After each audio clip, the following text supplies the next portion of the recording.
युवाओं को सीईटी यानी कॉमन एलिजिबल टेस्ट के रिजल्ट का इंतजार है। इसके साथ ही इस रिजल्ट के बाद हरियाणा कर्मचारी चयन आयोग से किन किन पदों पर कितने जो है वो भर्ती निकाली जाएगी, इसका भी युवाओं को इंतजार है। इन तमाम सवालों पर बातचीत करने के लिए मेरे साथ हरियाणा कर्मचारी चयन आयोग के चेयरमैन भोपाल सिंह खत्री मौजूद हैं।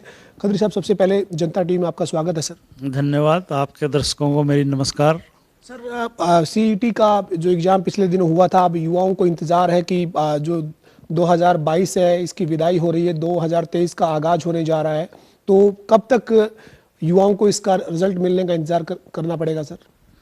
एनटीए से के जो अधिकारी हैं उनसे हमारी कल भी बात हुई है और उन्होंने कहा है कि दिसंबर के लास्ट वीक में यानी 31 दिसंबर तक हर हालत में वो सीईटी का रिजल्ट हमारे को दे देंगे। तो एक तरह से ये कह सकते हैं सर कि 2022 के अंतिम सप्ताह के अंतिम दिनों तक जो है वो सीईटी का रिजल्ट मिलने की उम्मीद है। बिल्कुल, दिसंबर माह में सीईटी का रिजल्ट 100% आने की पूरी संभावना है। तो सर, आपने सीईटी का एग्ज़ाम जो लिया था उससे पहले आपने जानकारी भी दी थी कि विभिन्न जो विभाग हैं उनमें ग्रुप सी के जो पद हैं उनको आप सीईटी के एग्ज़ाम के रिजल्ट के बाद जो है वो भरेंगे, तो क्या तैयारी है सर और कितने पदों पर भर्ती आप करने की तैयारी कर रहे हैं सर? हम सीईटी के रिजल्ट की इंतज़ार कर रहे हैं। जैसे ही रिजल्ट आएगा हम जनवरी माह में सी क्लास की लगभग 40,000 और डी क्लास की लगभग 22,000 पदों के लिए विज्ञापन देंगे और बच्चों से पोस्ट के अगेंस्ट जो है वो एप्लीकेशन लेंगे।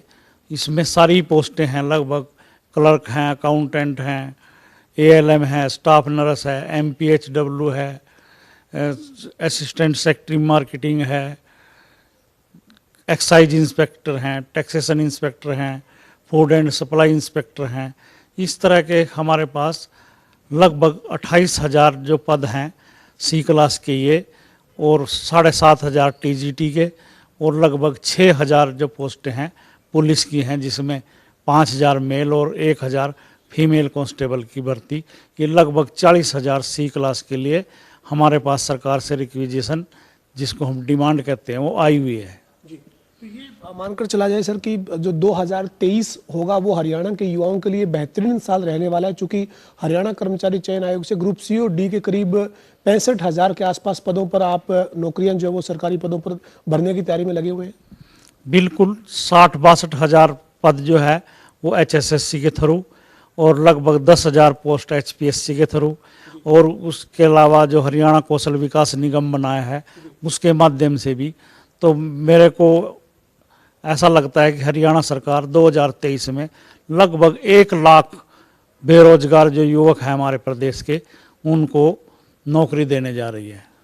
सर, अभी सीईटी का जो एग्ज़ाम लिया आपने बहुत बेहतरीन तैयारी की, हमने खुद लाइव यहाँ से देखा था। आप कंट्रोल रूम में पूरे प्रदेश के एग्ज़ाम सेंटर की मॉनिटरिंग कर रहे थे। कहीं अगर आपको कोई तकनीकी दिक्कत लग रही थी तो तुरंत उस सेंटर से संपर्क किया जा रहा था। तो आप ये मानते हैं कि सीईटी को लेकर जो लंबे समय तक तैयारी की गई, उसके बाद एग्ज़ाम लिया गया, उसमें जो एनईटी के थ्रू एग्ज़ाम लिया गया था, हरियाणा कर्मचारी चयन आयोग इसमें मिलकर काम कर रहा था, तो आपको लगता है कि सफल रहे हैं सर? बिल्कुल, मैं कह सकता हूं कि 95% हम सफल रहे हैं।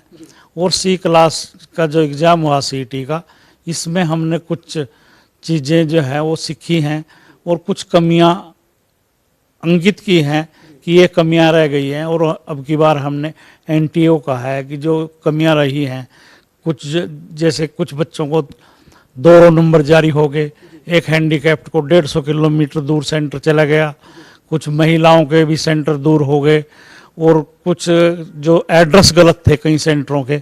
मैं मानता हूं कि कुछ हमारे से छोटी मोटी गलतियां हमारे से या एनटीए से हुई है। वो डी की जब परीक्षा होगी हम उसको पूरा दुरुस्त करेंगे उस चीज़ को भी। खत्री साहब, जो ग्रुप डी के लिए आपको अब फिर एक बार सीईटी लेना होगा, तो उसके लिए कब तक टेंटेटिव कब तक मानकर चलेंगे सीईटी जो है वो आप ग्रुप डी की पोस्टों के लिए कब तक लेंगे? एनटीए ने हमारे से प्रॉमिस किया है कि वो फरवरी माह में जो है वो डी क्लास के लिए सीईटी लेगा और जैसे ये लेगा उसके 1 महीने बाद वो रिजल्ट दे देगा। उसमें फर्दर टेस्ट की कोई वो नहीं है, मेरिटोरियस बच्चों से ही हम कंसेंट लेंगे और साथ के साथ उनको जितनी भी पोस्टें 22,000 डी क्लास की आई हुई हैं वो बहुत जल्दी भर जाएंगी, क्योंकि उसमें अगला कोई स्क्रीनिंग टेस्ट, फर्दर टेस्ट नहीं है। सिर्फ हमने बच्चों से कंसेंट लेनी है जो टॉपर हैं, क्या आप डी क्लास में लगना चाहते हैं। साहब, ये जो ग्रुप सी की पोस्टें करीब 40,000 के तकरीबन आप भरने जा रहे हैं, उनमें जो अभी सीईटी का रिजल्ट आएगा तो फिर क्या नियम रहेगा? मतलब कोई स्क्रीनिंग एग्जाम लेंगे दोबारा से, या फिर मेरिट के आधार पर 4 गुना जो कैंडिडेट बुलाने का जो फार्मूला है उस पर चलेंगे? क्या क्या रहेगा सर तकनीकी तौर पर? अभी जो सीईटी का ड्राफ्ट आया है, सरकार ने सीईटी का ड्राफ्ट जो हमारे पास भेजा है, नोटिफिकेशन है, उसमें तो यह है कि हम पोस्टों के अंगेस्ट 4 गुना लोगों को फर्दर टेस्ट, जो हमारा स्क्रीनिंग टेस्ट कहते हैं हम जिसको, हम 4 गुना लोगों को बुलाएंगे।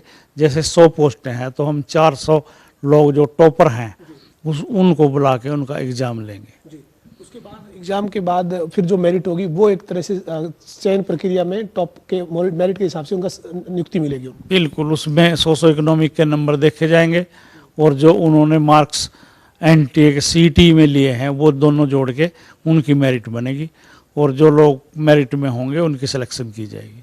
अभी पिछले दिनों सर टीजीटी के लिए विज्ञापन जारी किया गया था, लेकिन उसको एक बार फिर से जो है वो रोका गया। दरअसल हरियाणा सरकार ने एक फैसला किया है कि जो खिलाड़ी हैं, जो खेल कोटा है, उनकी 3% जो नौकरियां हैं वो स्पेसिफिक विभाग तय किए गए हैं कि इन 4 विभागों में होगी। तो क्या केवल ये उस कारण से ही अभी इस विज्ञापन को होल्ड किया गया है? बिल्कुल, आपने जो कहा वो सत्य है कि हमारे पास जो टीजीटी की भर्ती आई 7441 पोस्टों की, वो उसमें ईएसपी जो एलिजिबल स्पोर्ट्स पर्सन है वो सरकार ने इंक्लूड करके भेजा था। तो सरकार ने अब निर्णय लिया है कि जो ईएसपी के कैंडिडेट हैं, जो खिलाड़ी हैं, कोटा है, वो सिर्फ 4 डिपार्टमेंट तक ही सीमित कर दिया है। तो हमने इस एडवर्टाइजमेंट को इस आधार पर रोक लिया था, और जल्दी ही हम टीजीटी की जो एप्लीकेशन की प्रोसीजर है, हेड हमने की हुई है, वो ईएसपी की उसमें लेस करके बाकी नए सिरे से एप्लीकेशन को जल्दी ही चालू करने वाले हैं। ये ईएसपी के कोटे की जो भर्ती है सर, ये जो 4 विभाग है जिसमें गृह विभाग है और जो एक खेल विभाग है, एक युवा मामले विभाग है, इन विभागों में भर्ती हो पाएगी अब उनकी?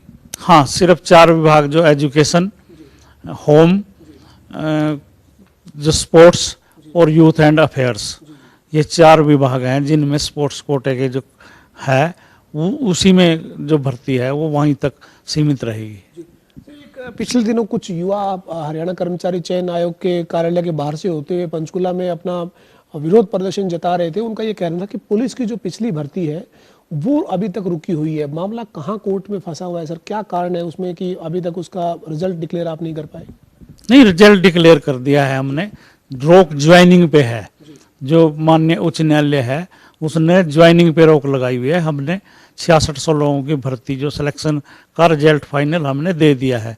उसमें परसेंटाइल जो मेथड है, जिस मेथड से हमने रिजल्ट तैयार किया है, कुछ कैंडिडेट ने उसको चैलेंज किया हुआ है। उस आधार पे उच्च न्यायालय ने अभी रोक लगा रखी है, और मुझे उम्मीद है कि जल्दी ही इसका निर्णय होगा और बच्चों को जल्दी ही नए साल में जो है ना ज्वाइनिंग मिल जाएगी।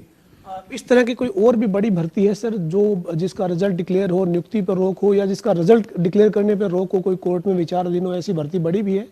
नहीं, और कोई ऐसी भर्ती नहीं है जिस पे कोई ज्वाइनिंग पे रोक हो। जितनी रिजल्ट हमने फाइनल दिए हैं उनकी ज्वाइनिंग हो चुकी है या हो रही है, और किसी भर्ती पे ज्वाइनिंग पे या रिजल्ट डिक्लेयर करने पे अभी कोई स्टे नहीं है। अभी हमारे सामने ही पीटीआई के जो चयनित जो युवा हैं वो यहाँ पर आए हुए थे, आपका आभार व्यक्त करने पहुंचे थे। पीटीआई की भर्ती के लिए काफ़ी मशक्कत करनी पड़ी कर्मचारी चयन आयोग के सामने। जो चुनौती है वो एक तरह से रही, लेकिन अब उसको आपने पूरी तरीके से भर्ती को पूरा कर लिया है। अभी आपका आभार भी व्यक्त करने पहुंचे थे। ये भर्ती अब पूरी तरह से कंप्लीट होगी सर? हाँ, ये भर्ती पूरी तरह से कंप्लीट होगी। इसमें क्वेश्चन को लेकर डिस्प्यूट था।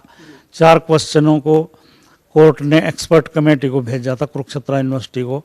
तो जो एक्सपर्ट कमेटी है उन्होंने 4 क्वेश्चनों को गलत पाया था कि एचएसएससी की तरफ से जो प्रश्न पत्र है उसमें एक क्वेश्चन गलत है, और ये उन 4 क्वेश्चनों की वजह से रिजल्ट रिवाइज हुआ और उसमें 362 लोगों को और नए लोगों को नौकरी मिली।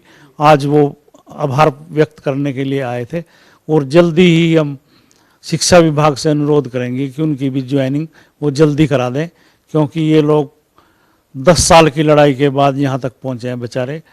तो इनकी ज्वाइनिंग जल्दी हो जाए, शिक्षा विभाग से भी हम अनुरोध करेंगे उनके निदेशक से। जी, तो ये पीटीआई की भर्ती जो जिस तरीके से 4 सवालों के जवाब दोबारा से आने के बाद जो 362 के करीब और लोग जो है वो चयनित सूची में शामिल हुए हैं, तो आप ये मान लिया जाए कि योग्यता, पारदर्शिता, निष्पक्षता जो हरियाणा कर्मचारी चयन आयोग लगातार दावा कर रहा है वही एक फार्मूला बचा है हरियाणा में अब रोजगार के लिए।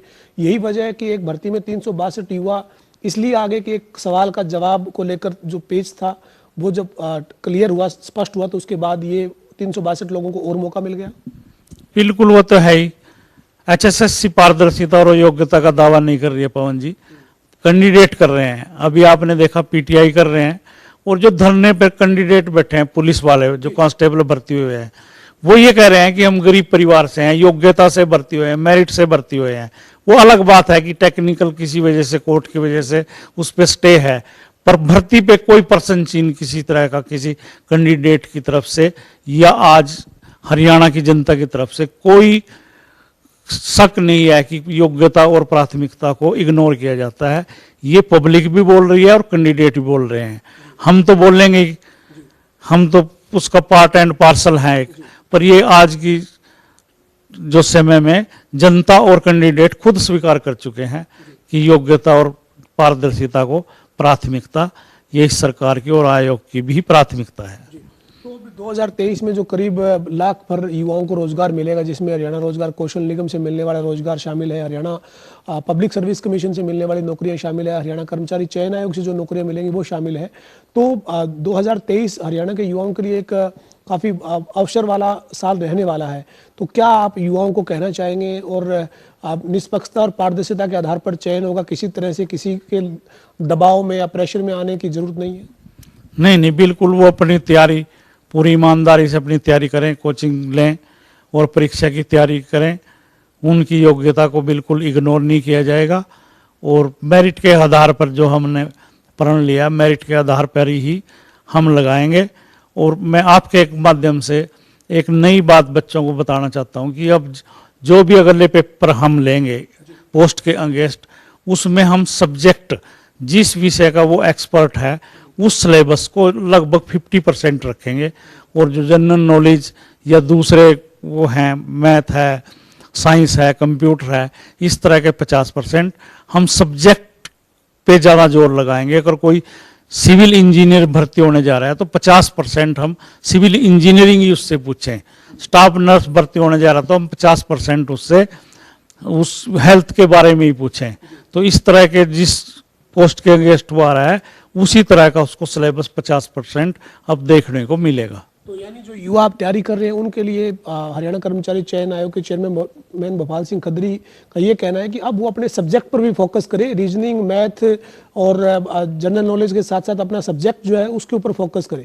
बिल्कुल, अब वो अपने सब्जेक्ट पे ज़्यादा फोकस करे, क्योंकि जो रीजनिंग, मैथ वगैरह था, जनरल नॉलेज थी, उसकी परीक्षा उसकी सीईटी में हो चुकी है।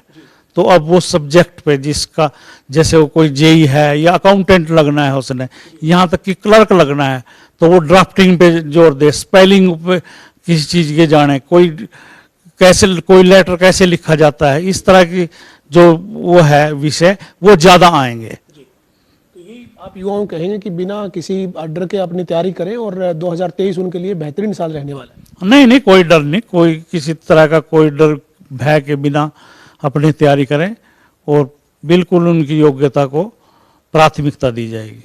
बहुत शुक्रिया से बातचीत करने के लिए सर। हमारे साथ हरियाणा कर्मचारी चयन आयोग के चेयरमैन भोपाल सिंह खत्री थे। हरियाणा के युवाओं के लिए 2023 बेहतरीन साल रहने वाला है, चूंकि अलग अलग, चाहे हरियाणा कर्मचारी चयन आयोग है, हरियाणा लोक सेवा आयोग है, हरियाणा रोजगार कौशल निगम है, अलग अलग जो भर्तियां हैं वो करीब 1 लाख युवाओं को रोजगार जो है वो मिलेगा। लेकिन HSSC के चेयरमैन भोपाल सिंह खत्री ने साफ किया है, योग्यता को दरकिनार नहीं किया जाएगा, योग्यता ही एक आधार है।